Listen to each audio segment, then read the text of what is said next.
Good evening, everyone. Welcome to the New Era Paranormal Podcast. I am JD Curry, joined by Irina Killoes. Our guest this week is Adrianna Gibson. She's going to be talking about her experiences so far in the paranormal field and her new upcoming documentary. So, Adriana, can you tell us about how you got started in the field? Yeah, so I've been born and raised in upstate New York, the Hudson Valley area. I had experiences when I was a kid, but I didn't fully bloom into becoming a paranormal investigator until I saw the Ghost Adventures episodes, like Vidalia Island and the hospital. After I saw that, it's like, okay, it's not just kid in my imagination. Stuff is real. Fast forward a few years, I stayed at my cousin's place for a while, and we started to investigate just to see what would happen, and we caught stuff, and it just kept snowballing from there for 10 years. Sounds similar to my That's pretty experience, cool. except for it was my grandparents' house, not my cousin's. Nice. What about you guys? What So brought you you guys grew into up. paranormal? You have you're a sensitive too, right? Is that right? Yeah, I'm clairvoyant. Like I pick up on different things. Like I don't know exactly what to call myself, but I just say clairvoyant because the closest way I can describe it. Like it doesn't happen all the time, but if I'm at a particular location, like sometimes I'll hear something. Like not necessarily with my ears. Sometimes I will with my ears, but for the most part, it'll be like almost like in my head. I'll hear it. Like when I was at the Hensel house, I definitely heard something there. Oh, it was weird. When I first had gone in there, I heard a male voice say, "We know who you are." That was definitely creepy. Other times they'll come in as like flashes in my mind of like I might picture like something that was accurate, things like that. So when you lived in the haunted location, do you think it was the location? Do you think it was maybe having some abilities, or do you think it was maybe a combination? Um, my abilities weren't quite as active back then, so it's hard to say. But it was probably spirits that were there.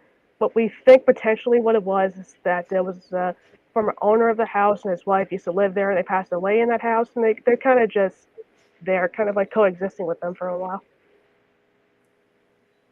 Pretty cool. Yeah. What, what was some of the evidence that you caught early on that then started snowballing the situation? I would Do you say remember? before it really took off, me and my cousin were down in the basement of her house. We had her laptop running as an EVP recorder because I didn't have any digital recorders yet.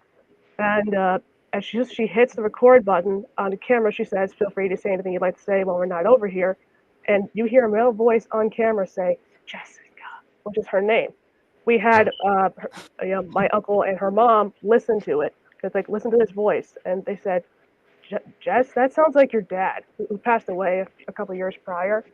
I was like, "Yeah, I Oh, think that's your wow. dad, Jess." And I got it on camera too. It's on my YouTube channel. It's pretty cool. Awesome.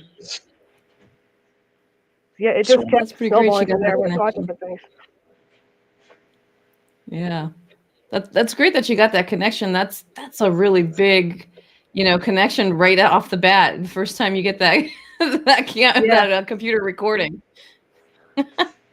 yeah. It was just on this little like high eight camera, night vision camera that we caught that voice on. I think I don't think we saw whether or not her computer got it, but my camera got it. Okay. Oh, okay. All right. Yeah. That's pretty cool. yeah, that's So always what do you interesting how one device can pick it up, but the other doesn't in proximity. Yeah, for sure. It really is mind blowing what some of these like old school like cameras can pick up. Like a lot of old school equipment will pick up.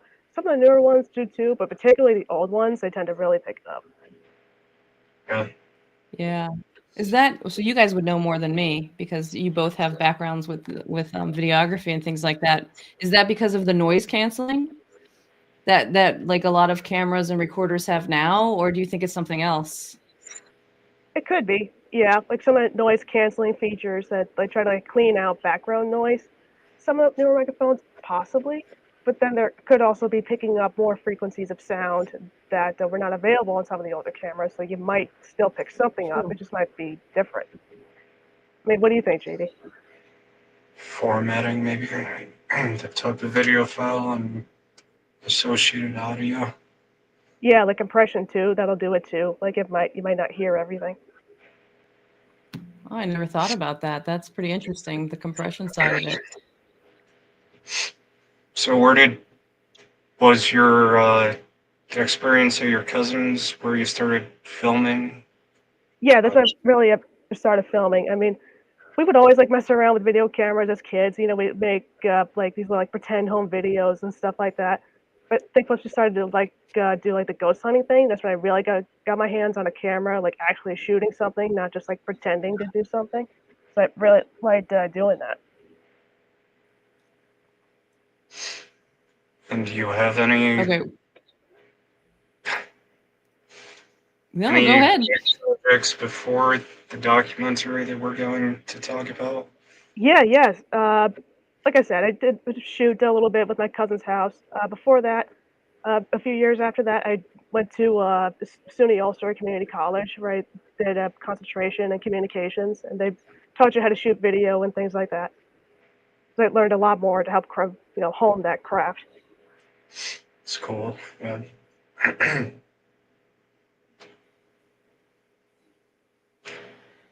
What's the coolest thing you've caught on camera so far? Have you caught anything other than the audio, like visually? Trying to think. I've got orbs here and there, like actual, like I would think actually are orbs, not just dust. I have to check back on my Okay. footage, but I'm pretty sure there was a point where I went to the Shanley Hotel, like the one in Appomattox, New York. My boyfriend Brian came with me on this one, and we were up in I think Sarah's room. He was walking around with a K2 meter in his hand, and as he's like stretched out, and I'm like a couple feet back, his arm stretched out like outright like this, right? I see an orb go into his arm, like I choose not to say anything because I'm not sure if it's a bug or if it is just dust, whatever. He says, I feel static, like right here by like his stomach, like chest area, like someone's like hugging him or touching him.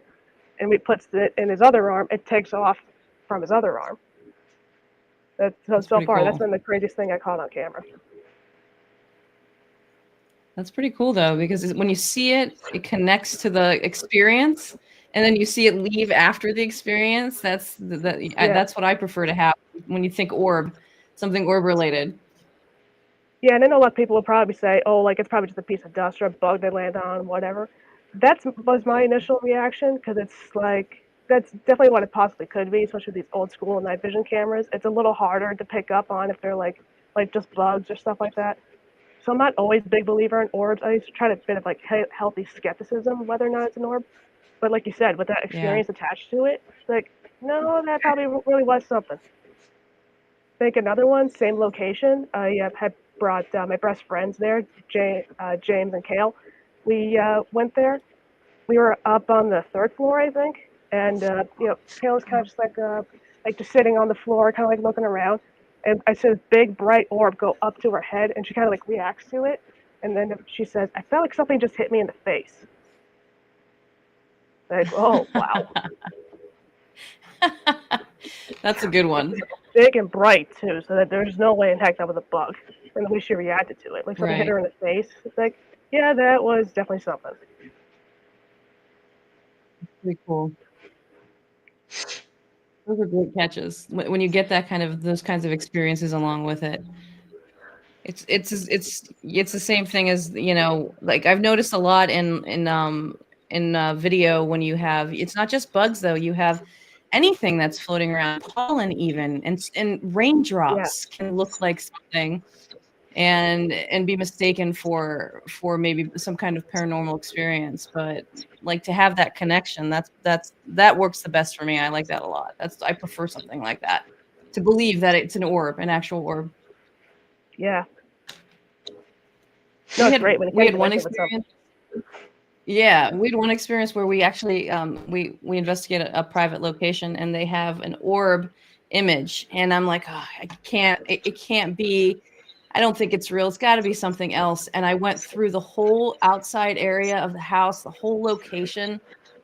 And if you look at it, there's a photograph that they had of their father. And if you Right. look inside the orb, and I can't completely rule out like what is it, pareidolia, or that effect, Yeah. but yeah, so I can't completely rule it out, but you look at it and it looks so much like the picture they have of their dad, like what he looks like, what he would wear inside the orb when you zoom in and you get close to it. Oh And I wow. can't find anything in the background of that video, like that image, that screenshot from that video, to match anything that we would see in the orb. And to this day, like we can't explain what it is. We can't say it's Wow. nothing. It's yeah, it was an interesting experience. That was what brought me more back more to like the orb experience. Because before I was just like, no, it's probably just dust. But when that happened, it made me think a little bit more about it. Yeah, for sure. Or like our experience at the Eagle Hotel, getting the whisper Yeah. and orb shown at the time. Yep. Nice. Because if you have that presence of that, then that shimmer too, that little, it's not just like floating by, it has almost like this floating shimmer, Or and almost then has you like get its that own whisper glow. along. Yeah. Yeah, exactly. Pretty cool. Yeah. So you said that connected to the house that you grew up in, there was a person had passed away beforehand. So did you do the research, or was it the family member, your friend's father, or was it something It was that my like the history of the house that may have caused it? I believe what she told me was, or at least my uncle told me that uh, either they did some research on the house, or maybe that's just like the sense that they got. Like I don't know if anyone did like actual research on the house, but generally that's what they felt. That it was someone that used to live there. He was probably a contractor, and he and his wife used to live in that house. Okay. Yeah. So you have the historical background, you have, so that's pretty interesting. Those Yeah, experiences. Was it an older house? Was I it want to like a turn say of the yes. century home, or was it one of the newer ones? I want to say it was newer. I know it was a brick house, so I don't know if it Okay. was like one of the newer ones. Probably within the past 100 years, but I can't say for sure because I'm not an architect. But I'd say No, it's kind that's of okay. newer-ish. I want to say. Well, I like when like it's crazy how the newer houses. Have you ever seen like where a newer house having that experience, having more paranormal activity than you would expect, like an older house? Yeah, Like everybody thinks yeah, they're Victorian homes, but like more modern ranches and newer homes from that were built like colonials in the 90s. Like they don't expect that things like that, a newer house, to have paranormal activity. yeah. It's a similar thing with this location I used to work at many years ago. I was told that there used to be a tuberculosis hospital that used to be at this location. They tore it down, buried the debris, and then built this new building on top of it. So I used to like clean in that building. And I was talking about like I'm into the paranormal. And one of my coworkers told me, yeah, one of the employees that work here told us that she once heard a little girl laughing in the middle of the night. Like, okay, so probably putting like building your building on top of one that used to be there. That used to be a hospital. Probably not the best idea. It Yeah. just goes to show that yeah, it is some of these newer buildings that could be haunted. It could be for any number of reasons. Yep. Or the reclaiming, like they take like wood or like but this is more in older homes, but how they take pieces of other buildings and homes and then Yeah, use them to build other structures. And that can sometimes carry energy with it when it goes from one place to yeah, another. yeah, yeah, for sure. No, there could be a number of reasons that happens in like newer houses versus like older ones.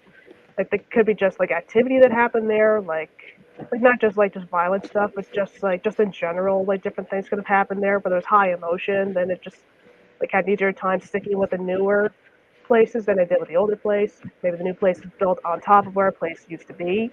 So it's the land that's haunted. It's this new house, like just happens to be in the crosshairs. I mean, it could be a number of things. Yeah. Or it's near a One of, railroad track.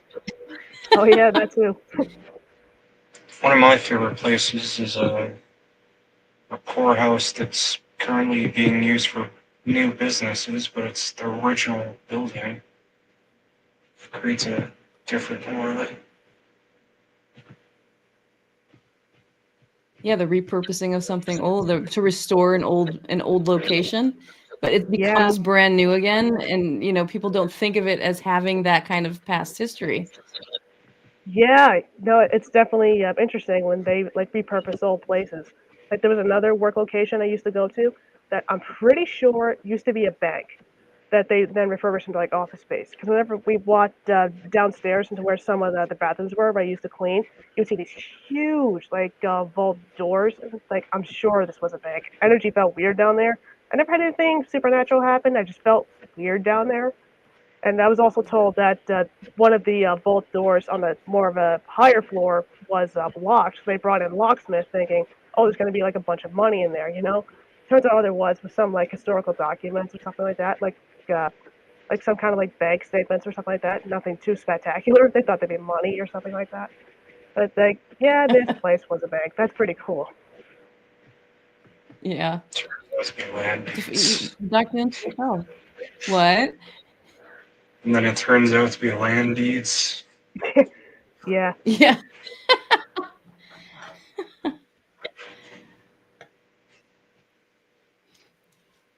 So So go ahead, JD. you introduce us to your documentaries and how Yeah. it's unique. Yeah, so with the paranormal documentary, me and my boyfriend Brian and I met in a community college, and finally met someone that was just as much in the paranormal as I was. And I was like, "Do you want to make a paranormal documentary about this stuff?" And he's like, "Yeah, sure, let's do it." So we went to many different locations, here in the Hudson Valley area of New York. We went to a couple places in New England too. So yeah, we're still working on it. Hoping to have it released relatively soon, but we'll keep people in touch with when that's going to happen. One thing we'd like to do is shoot a almost like a final scene. What we'd like to do is rent a location, an undisclosed location. I would rent cameras of all types, like old school ones and like some like newer ones, that have night vision capabilities. Bring in like I'd say about 8 people. Everybody takes a camera. We all split up for an hour and watch what happens. See what kind of paranormal activity happens. Because I notice when there's not as many people around, there's not as much audio contamination, and you're more vulnerable at that point. So whatever happens, like, is your experience, and we'll just see what happens from there. That's what we're thinking about as far as the finale for the documentary. That Is sounds there any fun. theme to it other than just paranormal exploration? You would definitely love to try that out, see what kind of paranormal activity people get from this place. We'll definitely keep everyone posted on that when that event's happening. So the different it would be different cameras, so old cameras, newer cameras, and comparing what you would get.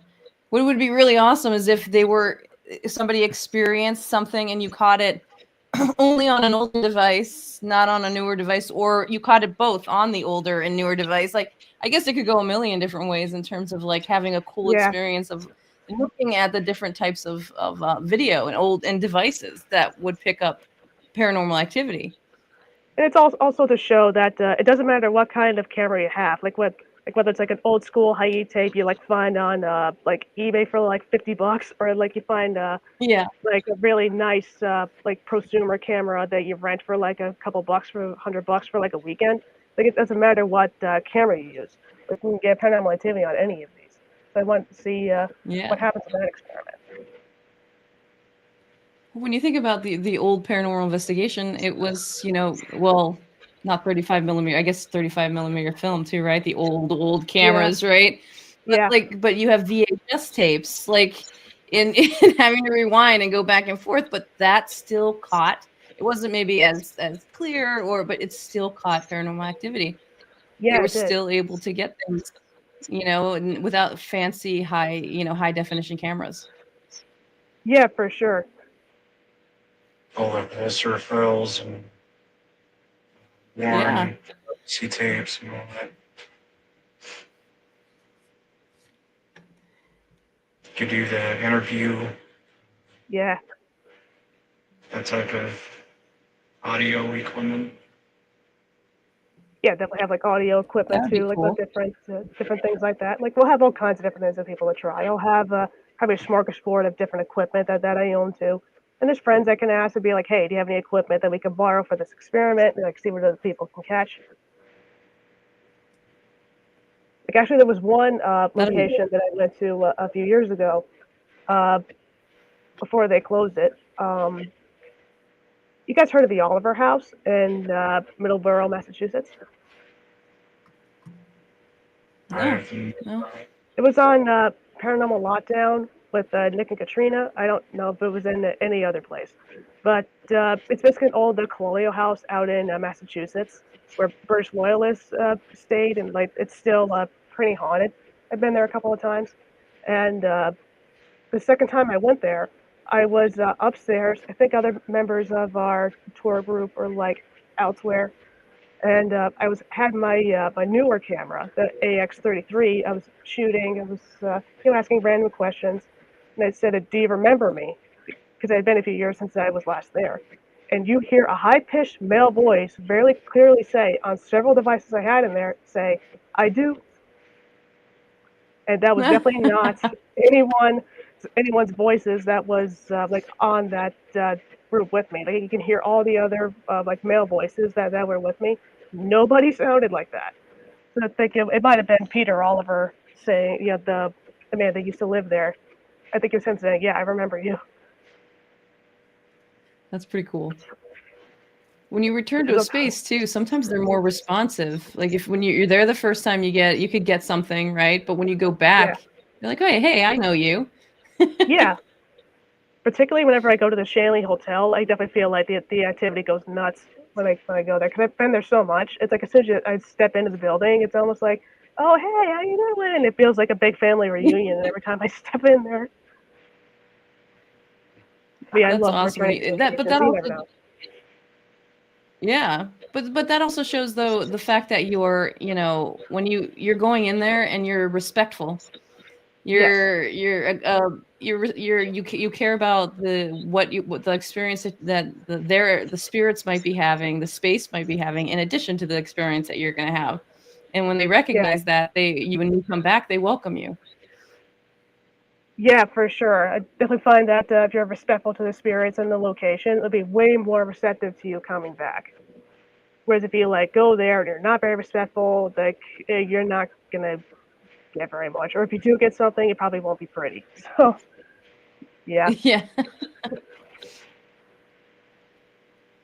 I mean, luckily, most of media at this point is representing good quality communication, not so much the Zach Bagans effect anymore. yeah, It's had its time and it's going out the door. yeah.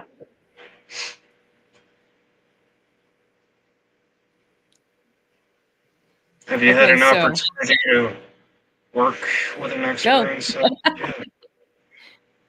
If you mean like people that are like very professionally involved in the field, I would say yes. The closest thing I had was I got to investigate the Hinsdale house with Nick Groff. What happened with that was he had this big giveaway happening in like 2021. They were like, we're gonna like run this giveaway, and this grand prize winner wins all expenses paid trip to go out to the Hinsdale house with me. And I was like, okay, I gotta try this out. It's Nick. I've known him for a while. You I definitely want to try out this experience. Like, let's just see what happens. And the funny thing was, that's when I was at the Oliver House. Like the night before they announced the winner, I was at the Oliver House. And what's even crazier about that was that was where I first met Nick in person. He had a Nick Gruff tour event going on there. That was the first time I met him. So I went to the Oliver House. We investigated there, so that was pretty cool. And when Brian and I got there for the second time I went there, the owner tells me, "Oh yeah, like Dan Class, the owner of the Hinsdale House, he was just here the day before." So to talk about karma, right? Like things working out the way they're supposed to. So the next day after the Oliver House, Brian and I are driving back home, and my phone is just going nuts with all these messages, like saying congratulations, we're like really happy for you. I'm like, what is going on? So I checked my other messages, and sure enough, I was the grand prize winner of Nick's giveaway. So fast forward a few months, I invited my friend James to come out to meet Nick, because Brian had so many times, and he was like, "Why don't you invite someone that hasn't met him yet?" That said, I've asked my friend James to come. He's been ghost hunting with me for years. So I figured you should come meet him. Come on. So we got out to Buffalo. It was so cold. It was like President's Day weekend. It was really snowy by the time we got there. But we were just like, we're still gonna do this. Go to the Hinsdale house. And as soon as we pulled up, I felt something so weird. Like I felt like, because of my clairvoyance, I could pick up on stuff.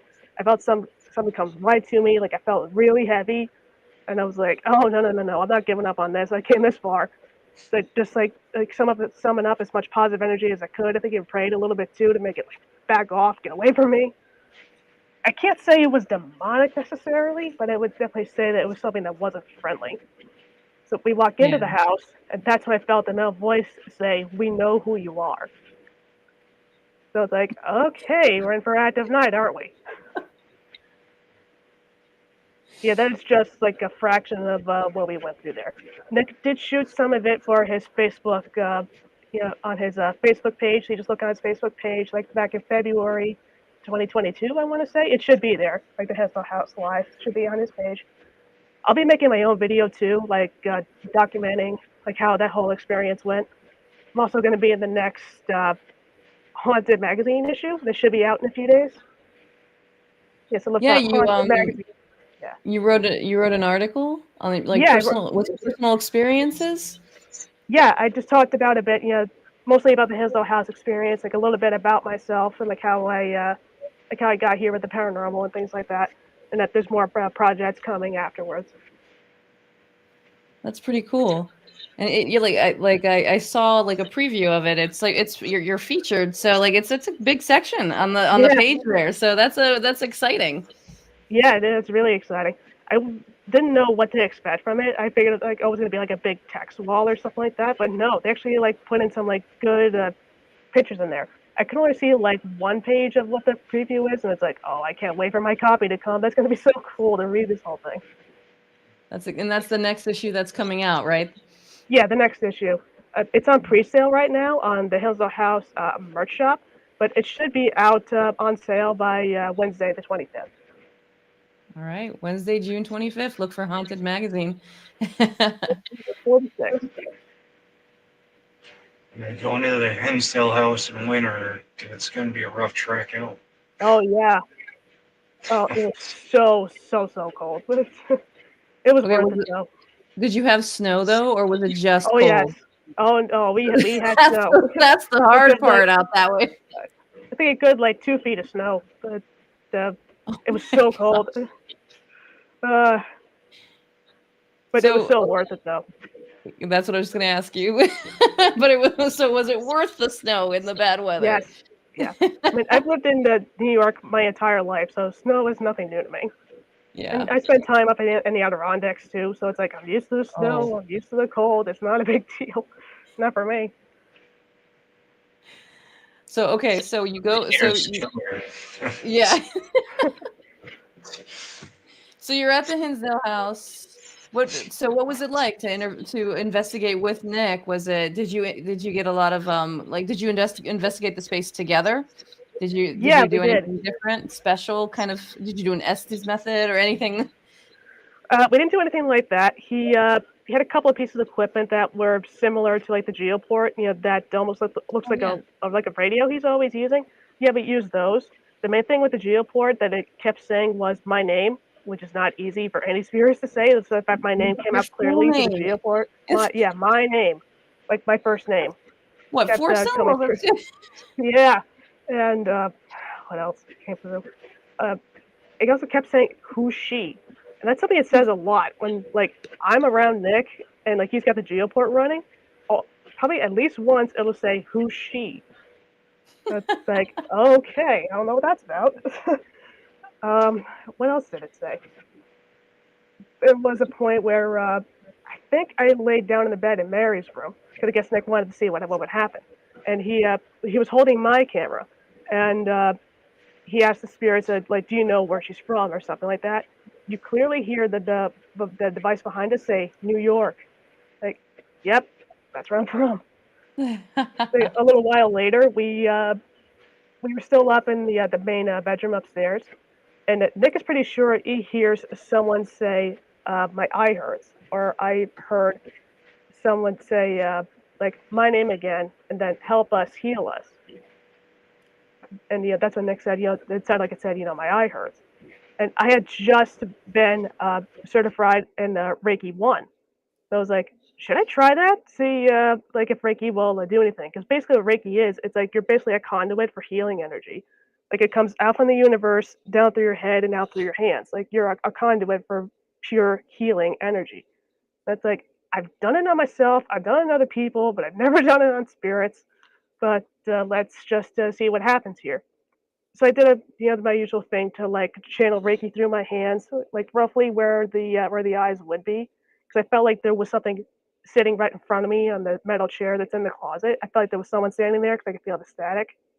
Like, okay, so that's where I put my hands, and they said, Nick asked, could you feel anything? And the spirit said energy.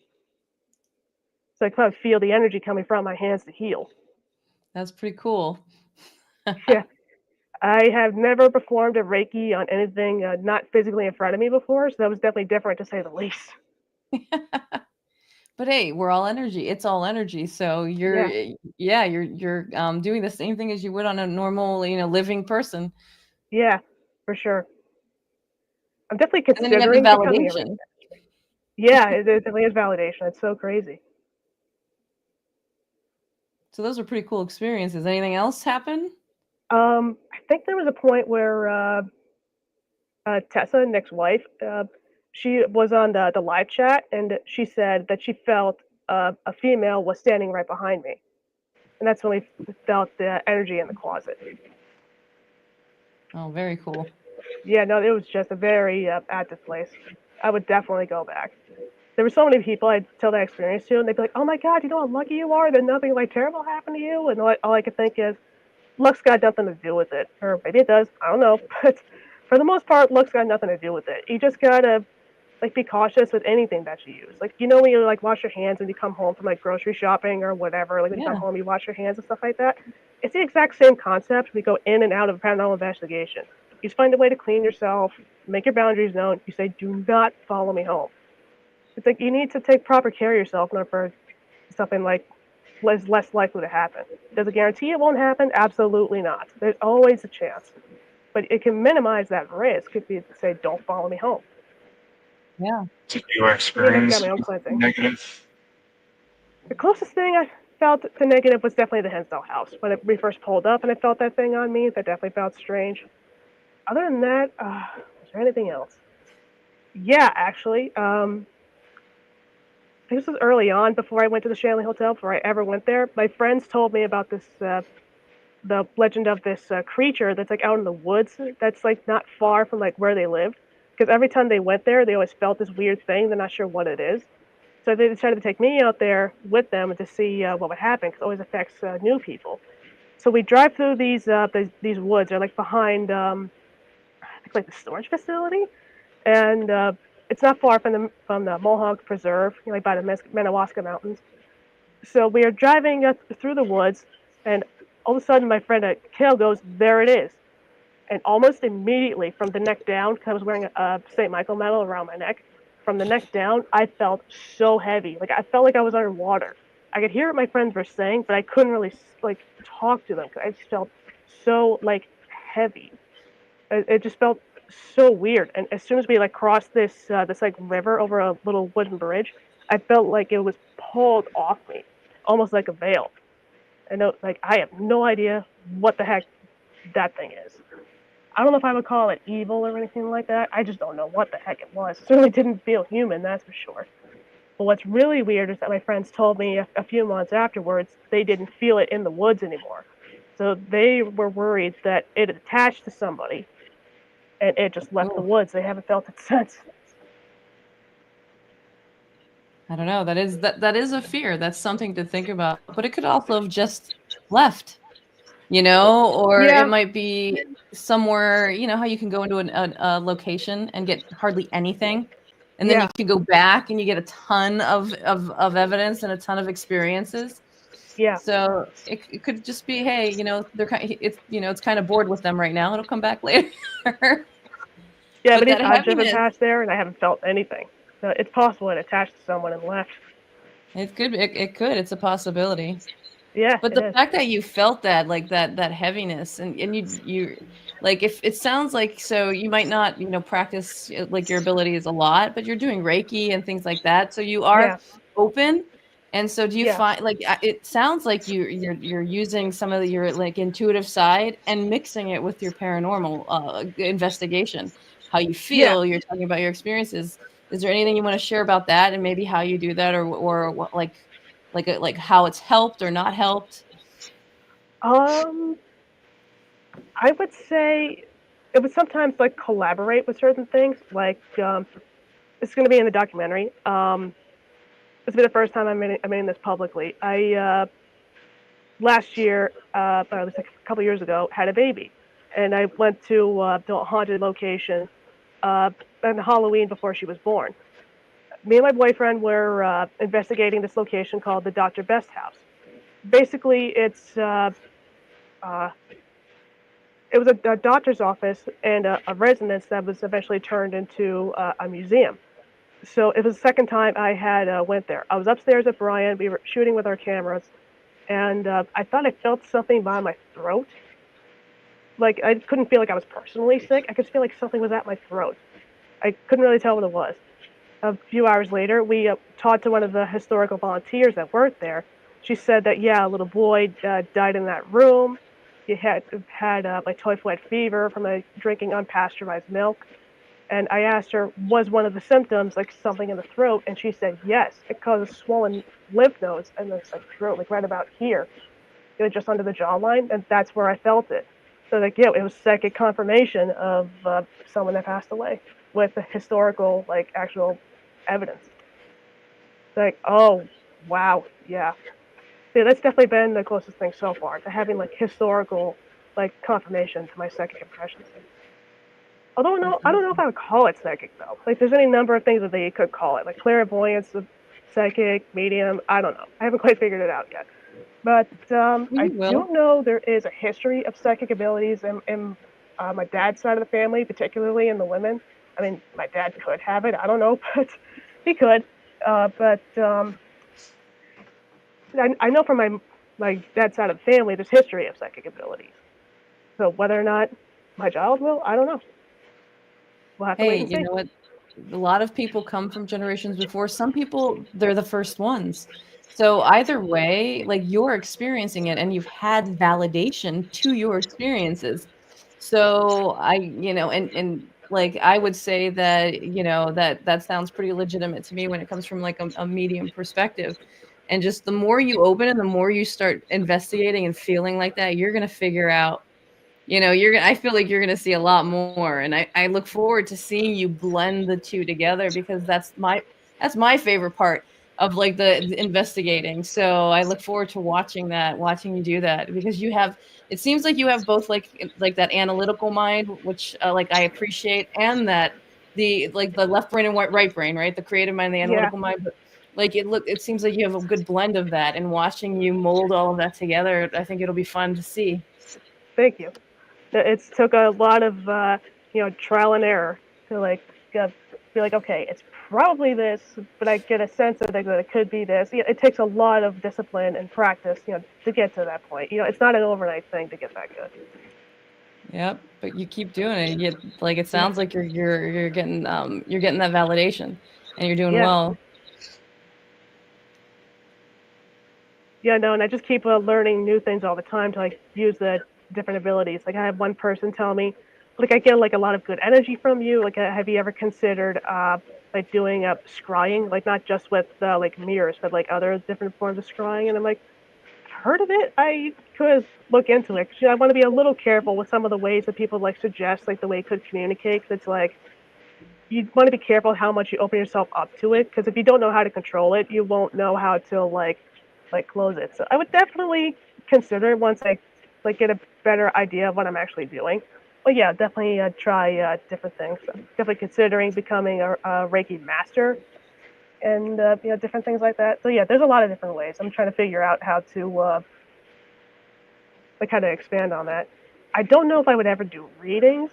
Like I don't think I'm quite there yet. And even if I did, I would probably more do it as like a personal favor than I would to be like sell readings. 'Cause I just don't know if that would be my thing. I would do it if someone asked me to, sure, but that's just me. But that's okay. That you're going to use the gifts that you're given, and just like any other talent that you have, you're going to use the gifts that you're given in the way that you feel is helping the world around you as the best it can. So that it's Yeah, your journey, it's your choice.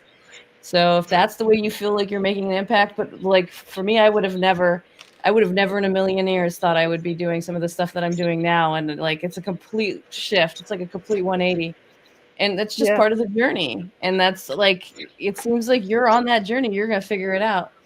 yeah, And, but don't let anybody push you into doing it in a way that you might not feel comfortable doing it. Just do it however you feel yeah, works for best. sure. I mean, I certainly never thought as a kid that I would be like, oh yeah, like investigating with all these awesome people. Like I was getting to know all these awesome people. Like I went to all these crazy places. Like as a kid, I never would have thought this kind of thing was possible. So you definitely never know what can happen. And I absolutely love the paranormal. Like it's not just like, oh, okay, it'll be like put you on TV one day. It's like it's so much more than that. It's like I love the people. I love the experiences I've been having and the places I've been. I just love all of it. I agree. And like it's not like you're going to be a billionaire from doing it. You Yeah, have to, if you do it, you have to love it. And the time it takes and the time you spend doing, just an investigation alone, right? yeah, You know, it's yeah. it takes dedication. It takes a love for it. It really does. I mean, even just to go to conventions like with Penhurst, it was not easy to get that far, but oh my God, was it worth it? Yeah, Yeah, we got share our more. yeah. So I asked a friend of mine who I've known for years. I was like, because I know she lives down in Pennsylvania. I was like, do you want to go to this thing?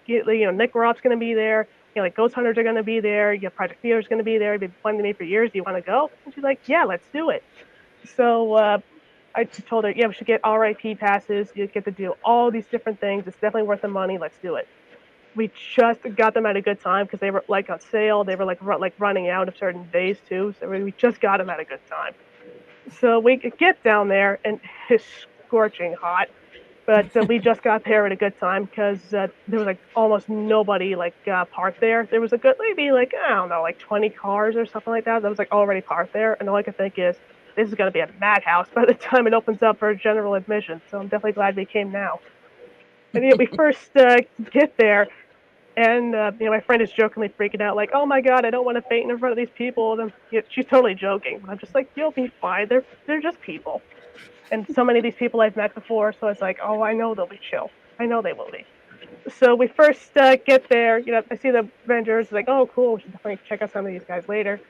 We see Project Fear first, and they shake hands with Dakota and the other guys, and they're like, "Hey, how are you?" Because they remembered me from the New Jersey Expo, uh, New Jersey Parent Unity Expo from the year before. So they remembered Oh me. yeah, fair So that was uni. pretty cool. And my friend's like, "Oh my God, I've watched you guys for years. So good to finally meet you. We get a picture." She realizes she forgot like an autograph or something on their table, so she goes back to see them. I go to put something in my backpack. I stand back up, and sure enough, there's Nick Roth right next to me. I was like, Nick, hey! And then my friend jokingly goes, I can't leave you alone for 5 minutes. You're already getting in trouble. I was not expecting that to happen. He's like, yeah, come follow me. So I followed him and Tessa up to their tent, and we were his first people to meet that day. Aw. It was the greatest experience ever of that day, certainly. Yeah, we got to say hi, got to catch up. Got to he signed a bunch of Ghost Adventures DVD that I had because I've got like 7 of them. Maybe the absolute nerd that I am. It's like got all like 7 of these DVDs. He signs them all. Like even he Oh, did some of the DVDs too. I was like, I really appreciate it, like putting up with me and signing a million things. Like, oh no, it's fine. You're awesome. So that felt pretty cool. What else did we see? We saw the Ghost Hunters. Yeah, they were cool too. Jason remembered me from also that that New Jersey Para Unity Expo from the year before. Because I just happened to catch him at the in the hallway as they were like closing up. And I was like, Jason, can I get a selfie with you real quick? He was like, yeah, sure. He quickly took a selfie. So he remembered me from that. Yeah, no, it was just a great time. You know, met a bunch of people, got to like check out some of the some of the buildings. Some of them were pretty crowded because some were like more open to other people, and there were other buildings that were like RIP only. And oh my god, it was so much better. I couldn't really pick up on much with my abilities there, except when we first drove there. When we first drove in, we were like several miles away. I could already feel the energy. I was like, oh man, the place is close by. This just feels so weird.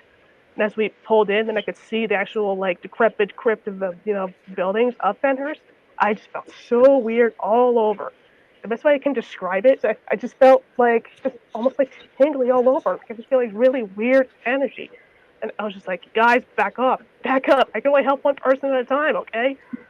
So they left me alone after that. And I think all the people that were showing up there too, it kind of like dampened the energy. So I couldn't really pick up on much. So I was just like, I definitely need to come back here when there's not so many people. I'll probably get so much stuff here. Yeah, it's a crazy place. Yeah, no, it is a really crazy place. Even day two was really fun too. You did the the speaker tents for a lot of people. You got to meet Josh Gates. That was really cool. He was like the first person we met on day two. As soon as they opened up for RIP, we bolted for his line. So Okay, there was only like 40 people ahead of us.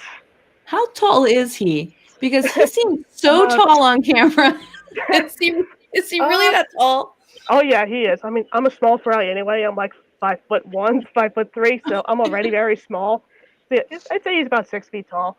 That's He seems so much so taller nice. on camera. Yeah, probably like 6 feet, something like that, probably. Okay. He's so nice.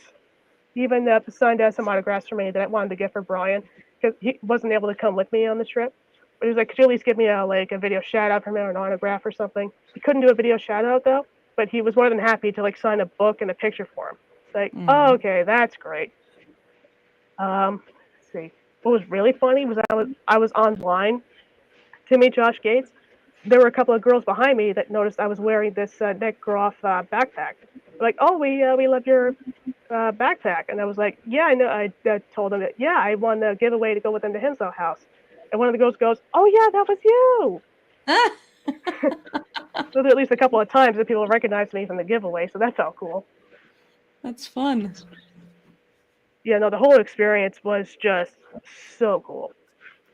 I would definitely want to say one of the biggest times we got the biggest laugh was I think it was when the Ghost Brothers came on, and I forget which one of the three, but one of them tells a story how he thought that somebody had followed him home because he saw this white mist over his daughter's crib.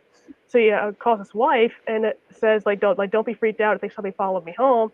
Like there's a mist over our daughter's crib right now on the baby monitor. Like, can you like check it out? She gets real quiet and goes, boy, that's a dehumidifier. Whole tent dies laughing. Oh man. Swear the shows or a few of the shows that you're watching now with this form of our entertainment instead of discovery. Yeah. Do you keep up with Project Fear and all those guys? Sometimes I do. I'll keep up with some of these guys. I haven't been able to watch them lately, but I definitely want to soon.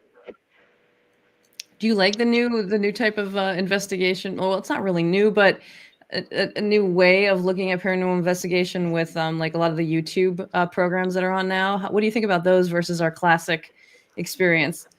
I do like both YouTube and traditional TV. I guess the main thing that I do like with YouTube is that people are a little more free to look at what locations they want. The main downside to it is that now you're more free to do what you want with it, and people don't exactly take that responsibly, if you know what I mean. They'll like do some like very risky things for YouTube. They'll be like, "Oh my God, there's like a demon here!" Like I almost didn't survive the night. It's like, oh, makes you want to groan and roll your eyes when it's like, oh, almost every location's got a demon in it. That's the main problem I have with the ones on YouTube. But if you're actually like, oh, I had like crazy experience here, like you should watch this, that's different. 'Cause like I definitely like to support like as many like small YouTubers as possible, as well as some of the bigger guys. Project Fear and all that, and I'll watch the smaller guys too, because it's like you guys deserve as much love as Project Fear does. Yeah, I definitely. think it helps in every way to like with traditional TV or YouTube or however you plan to do it. It's still exposure, and like what you like plan to do with that exposure is what makes all the difference. It's like, do you want to like show what evidence you have? Do you want to show like what kind of different things that you can do? Like what do you have to offer to it? Instead of just being like, oh my god, did you hear that? Every like 5 minutes, like every 5 seconds, like that would get so boring so fast. It's like show us something different. Yeah. It's more about getting the likes and than it is about than actually the investigation sometimes, and you kind of cringe a little bit. And then Yeah, sometimes like really like they really are getting like some people are getting a good doing an investigation, getting good evidence. yeah, I know for sure. That's definitely the case. You can tell when it's someone that just wants to do it, like just for the sake of getting views. But then when you can tell it's someone that genuinely like loves this community and like loves like this whole like aspect of the paranormal, you can tell when there's like actual passion in it, not just like, oh, I'm just gonna do this because I'm bored. Like you can tell the difference between the two. Yeah, I agree. And that's definitely the main thing I definitely have picked up on social media, because it's like there's no guarantee it would be anything like Project Fear or Ghost Adventures or Ghost Hunters. There's no guarantee you'd be like those people just because you did it on social media. But if you truly love it and you are truly your authentic self, like those likes and followers will come to you. I can't promise you that you would become rich and famous from it, but if you truly love it and you're just your authentic self, like all that stuff will come. And That's like you true. said, you just gotta love it and then be dedicated to it. That's true. They do. But you also the people that come around are the people that you would want around too. Yeah, for sure. So that makes it even better, a better experience. No, it really does. Especially when it means that I've definitely found that the paranormal field has got some of the most authentic people I've ever met. Because like, there's aren't many people that are like, I wouldn't exactly call fake. Like, there aren't many people that are like, oh, it's just a persona. Like, they're not really like this. Most people in the paranormal field I've come across are pretty authentic people, and that's what I love about it. That's awesome. So for you, because you're technically in terms of like you're making programming, you're doing your documentary, so you're kind of like newer generation, Yeah, right? yeah, Pun intended, new era, right? yeah.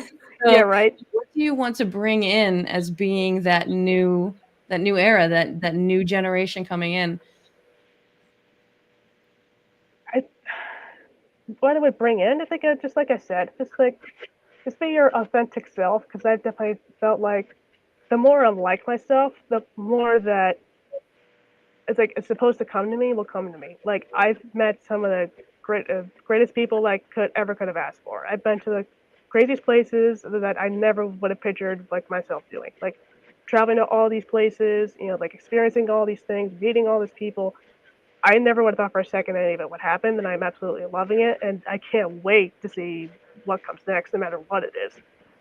And what I would offer to it, I guess, just willing to basically talk to anybody about it. Like whether it's like the filmmaking aspect of it, whether it's like what kind of experiences have you had. It's like, what do you think happens like when you with this? It's like, because I guess what makes me like kind of different was I'm willing to talk about it. It's not that other people are not. I guess that's what I bring to the table, is that I'm willing to try different things. That's awesome. That's good. That's that brings out that individualized part of you. Yeah. Okay, so where can people find more information about you online, and like what's the plan for the timeline for the documentary? Do you know anything about for how that when you think it would be released, things like that?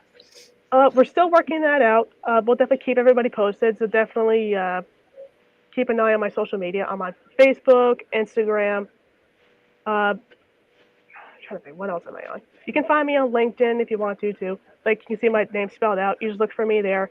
You can see the picture of me, that really awesome picture that my friend did at Penhurst. That was like, dude, I gotta get some like better pictures of myself. Because so many of these older ones I have, they don't look so great, and I got so many podcasts like wanting to like reach out to me that wants like a promotional picture. I need a better one. She was like, yeah, no problem. You know, she's a photographer. She's had me like do different poses, like next to like decrepit brick walls and different things. It's like, here's for all your future YouTube videos. So she just gave me a hand while we were at Penhurst. It's like, oh my god, I love all of these. Nice. So yeah, as far as other projects, yeah, the other things are definitely coming. So just keep an eye on the social media. I'll definitely keep everybody posted on different things that I'm doing. You know, Haunted Magazine is out in a few days. You know, with my article about my experience at the Hinsdale House. So definitely look out for that. And you just never know where I'm gonna end up and I'm gonna be doing next. Keep everybody on their toes. Yeah, Surprise them. what I love about it. You just never know what's gonna happen next, and that's what I love about it. That's true. Very true. Well, thank you for joining us. Yeah, thank you for having me. It was a great time. It's been fun. Thanks everyone else for joining us to tune in. Um, we'll have another episode soon. I'm not sure it's 2 weeks out. And keep up to date with us on social media by New Era Paranormal on all platforms. Okay. Good night. Good night. Night. Thank you.